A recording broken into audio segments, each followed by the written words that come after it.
Thank you so much, Trent. First, it's my honor to be here just because, one of the things when I first got elected, I would say is that elected officials come and go, but the community remains.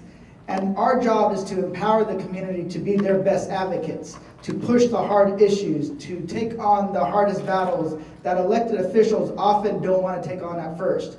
And you see that inspiration in so many different things, everything from revitalizing the LA River. First started with people who thought that it wasn't a river that divides, but a river that brings people together. You see this over and over and over again, right? That is what the essence of democracy is about, is to empower the people. And I want to say that on this issue is no different. It was all of you who were the first ones to push regarding the disclosure of money in campaigns. It was Trent and it was all of you, and we wouldn't be here if it wasn't for the activists that came before us and the activists that are to come after us. So let's give Trent and all of you a round of applause, because this is your...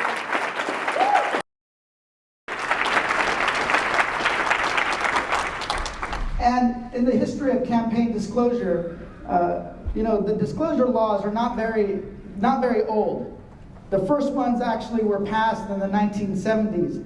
And before that, money in politics was more rampant then than it is now. And there was no limits, and it was actually delivered sometimes, if you hear the stories, it was delivered in brown paper bags, right? By the people that they called the bagmen. They would deliver the money, and nobody would see into the bag what was actually being delivered. So hundreds of thousands of dollars were being delivered to help influence campaigns. And then the public got together in the same kind of outrage and push for campaign disclosure to make sure that there is limits and disclosure so that the people can tell who is paying for what and who is behind the different campaigns and the different candidates. And I believe that is the best way we need to go. And we kept on doing that over and over and over, with McCain-Feingold to actually put limits on soft money for the first time ever. But once, and we all know what happened, the Citizens United basically struck down McCain-Feingold, and once again, we're back into the 1960s and 70s where you can't see into that brown paper bag. You can't see who's actually paying for the campaigns. And that in itself starts to undermine our democracy. So when you see an ad that says an independent expenditure or ballot measure ad, and it says that Californians for a clean environment, but it's actually paid by the oil companies, right? That they're actually being deceived. The voters are being deceived about who is supplying and supporting campaigns.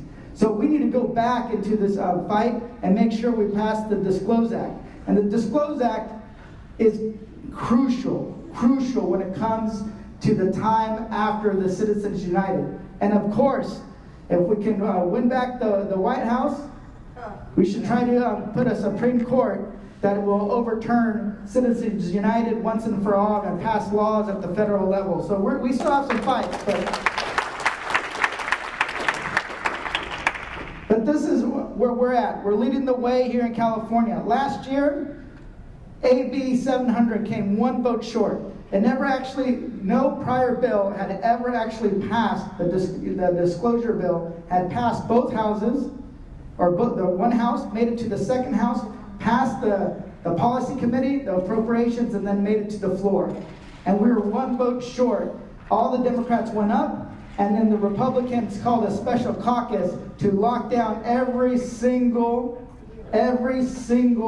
Republican senator in the Senate in order to prevent this bill from getting passed. Because once we would have passed it, it would have happened. And I want to actually point out Senator Ben Allen, who's here, who was actually with me trying to get that last final vote. And we took that fight to 12 midnight of the last day of session, to the last minute. And we were that close. But we're going to actually do it this year. We have a Democratic supermajority in the Assembly, a Democratic supermajority in the Senate, and now we have to hold people accountable to make sure that they vote for AB 14. Right?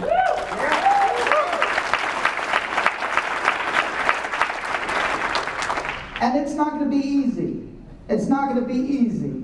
There's so many ways to kill a bill that you'd be like, you'd be surprised. An amendment to a bill that adds a co-author can kill it if it's done in a way that messes up the timeline on a bill, right? So you have to watch every single angle and every single play that's going on. You have to not only watch the Republicans, but you also have to watch the Democrats.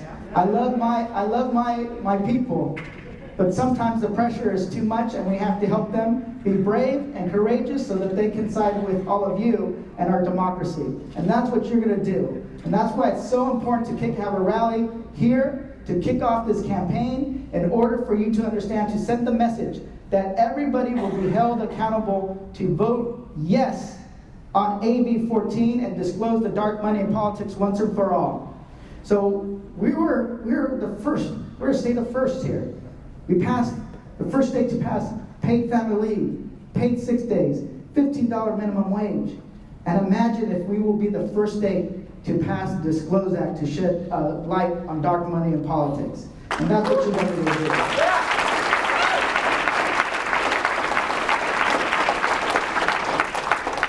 And because I want to make sure that this bill actually happens, even if there's a little election, I can't talk about it, but if it happens, I want to make sure that I'm here to pass this bill as my last final act as an assembly member.